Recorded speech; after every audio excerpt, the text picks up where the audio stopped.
नमस्कार प्रेक्षकांनो, आजच्या भागामध्ये इथे सकी आणि कान्हाने नाटक केलेलं असतं आणि त्यांनी सरकारकडून सत्य काढून घेण्यासाठी येथे सरकारला जो प्रश्न विचारलेला असतो तो खोटा असतो. कारण की आता इथे कान्हा आणि त्याचा मित्र बसलेले असतात, गप्पा मारत असतात. तितक्यात एक माणूस तेथून जातो, धक्का देतो, तर त्याच्या मित्राची डायरी खाली पडते आणि कान्हा ती डायरी वाचतो आणि त्यांनी रोजच्या रोज तारखेप्रमाणे सगळं कान्हाच्या मित्राने त्यात लिहिलेलं असतं. आणि मग आता तिथून पुढं त्याचाच कान्हाच्या डोक्यात प्लॅन येतो. मग त्यानंतर कान्हा तेजस्विनीला सांगतो, की असं-असं तुम्ही सखीच्या रूममध्ये मोठ्याने बोलायचं आहे आणि ते सगळं सरकारला ऐकायला गेलं पाहिजे.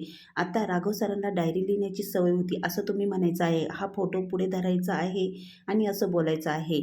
आणि मग कान्हाने सांगितल्याप्रमाणे तेजस्विनीला सगळं काही सांगितलेलं असतं. पण मुळात म्हणजे राघवला डायरी लिहिण्याची सवयच नसते आणि तेजस्विनी म्हणते, राघवला डायरी लिहिण्याची सवयच नाही. आता मात्र सखी आणि कान्हा इथे रूममध्ये बोलत असतात. आपल्या सांगितल्याप्रमाणे जो प्लॅन आहे तो तर झाला आहे.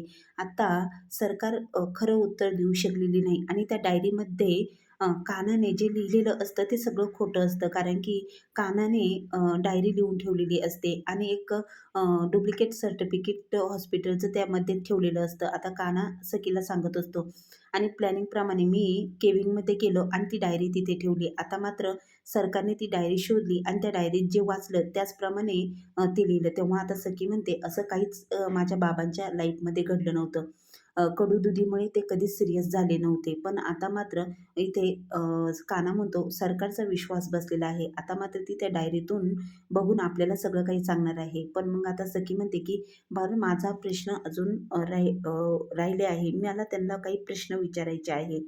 आता मात्र तेजस्विनी सखीच्या रूममध्ये येते आणि म्हणते, "येऊ का आतमध्ये?" तेव्हा सखी म्हणते, "या ना आतमध्ये." कान्हा म्हणतो, "या प्लीज." तेव्हा सखी म्हणते, "मला अजून काही प्रश्न तुम्हाला विचारायचे आहे."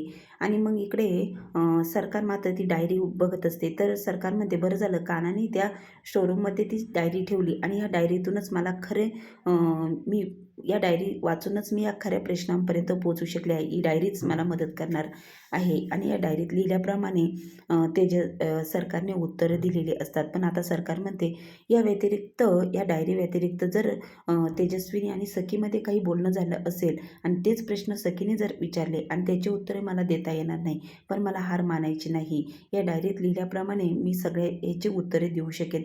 आता मात्र राहिले आहे 2 दिवस. त्या 2 दिवसात मला काहीतरी करायला हवं."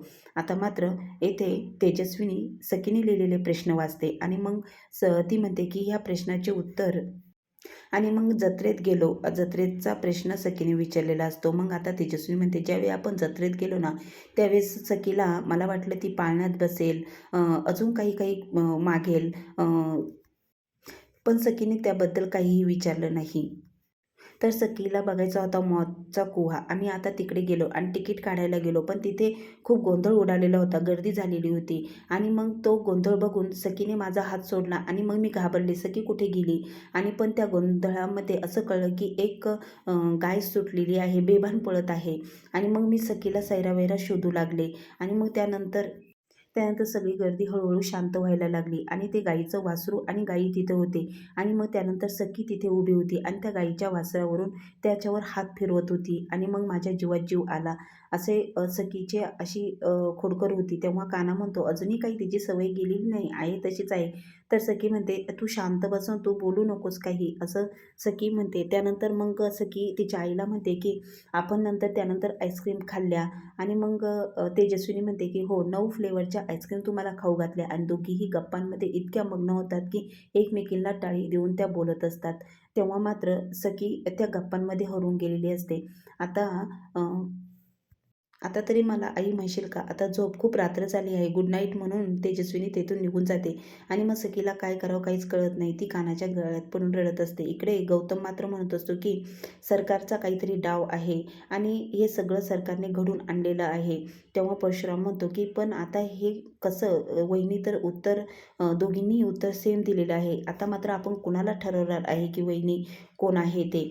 आणि मग इकडे गौतम म्हणतो, "अरे, ज्यावेळेस वहिनी तुझ्या समोर आली त्यावेळेस तुझ्या तोंडातून वहिनी हा शब्द निघाला. तुझ्या मनाने तुझं हे बाकीचं पुरावे वगैरे सगळं सोडून दे, पण तुझं मन काय सांगतं आहे?" पण इकडे गौतम आणि परशुराम म्हणतो, की "पण तो जो रिपोर्ट त्यांनी आणला सरकारने, ते तेव्हा परशूची बायको म्हणते की भाऊजी पण आता मात्र अजून 2 दिवस राहिले आहे. सखी अजून या 2 दिवसात काय प्रश्न विचारणार आहे आणि मग त्यानंतरच आपण ठरवणार आहोत. आता मात्र इथे सखी ब्रश करत असते आणि काना येतो. तेव्हा सखी म्हणते की तुझा ब्रश कुठे? मी फेकून दिला आहे. तेव्हा मात्र काना म्हणतो, अरे वा, तुम्ही माझा ब्रश फेकून दिला. आता मात्र बघा मी कसे बोटाने दात घासतो. तेव्हा सखी म्हणते, काय आहे तुझं खरंच हे असं काय करतो आहेस तू? आणि मग इथे सखी म्हणते की मी पहिले आलेले आहे. पहिल्यांदा मी अंघोळ करणार आहे. तुझा पहिला माझा नंबर आहे. तेव्हा कान्हा म्हणतो, मी आलेलो आहे. माझा पहिला नंबर आहे. तुम्ही कशामध्ये अंघोळ करतात? बादलीत पाणी घेऊन की शॉवरखाली? तेव्हा सखी म्हणते, हा काय विचारायचा प्रश्न आहे का? कान्हा म्हणतो की शॉवर बंद पडलं आहे. तेव्हा तुम्ही चेक करू शकता बघा. तेव्हा सखी म्हणते की बाहेर जा. असं कोणी मुलींना प्रश्न विचारतात का? आणि मग कान्हा म्हणतो, चेक करा बरं. आणि मग सखी ते शॉवर चेक करायला जाते. तेव्हा कान्हा म्हणत असतो, कालच मी बघायला गेलो होतो तेव्हा शॉवर बंद पडलेलं होतं. तेव्हा मग सखी चेक करायला जाते तर शॉवर चालू असतं. तर सखी म्हणते, खरंच तू किती खोटं बोललास. आणि मग अचानक जेव्हा शॉवर चालू होतं सखी पूर्ण ओली झालेली असते. आता आपल्याला पुढील भागामध्ये असं बघायला मिळणार आहे की सखीने सरकार आणि तेजस्विनीला अ, एक खेळ खेळला आहे त्यांच्यामध्ये. आणि आता त्या खेळामध्ये कोण जिंकणार आहे हे सखीला बघायचं आहे. कोण विनर होणार आहे. आता कॅरम बोर्ड खेळत असतात त्यामध्ये सरकार जिंकणार की तेजस्विनी जिंकणार. तेव्हा आता सरकार म्हणते की आता मात्र हिला मी शेवटच्या डावाला जिंकू देणार नाही. आता ह्या खेळामध्ये कोण विनर होणार होणार हे सखीला बघायचं असतं. आता मात्र तेजस्विनी मात्र एक डाव जिंकत असते. आता मात्र सरकार त्या तेजस्विनीला कसं हरवणार आहे हे तिच्या डोक्यात प्लॅनिंग चालू असतं. पुढील भाग बघायला विसरू नका. चॅनल लाईक सबस्क्राईब नक्की करा. चॅनलला कनेक्ट राहा.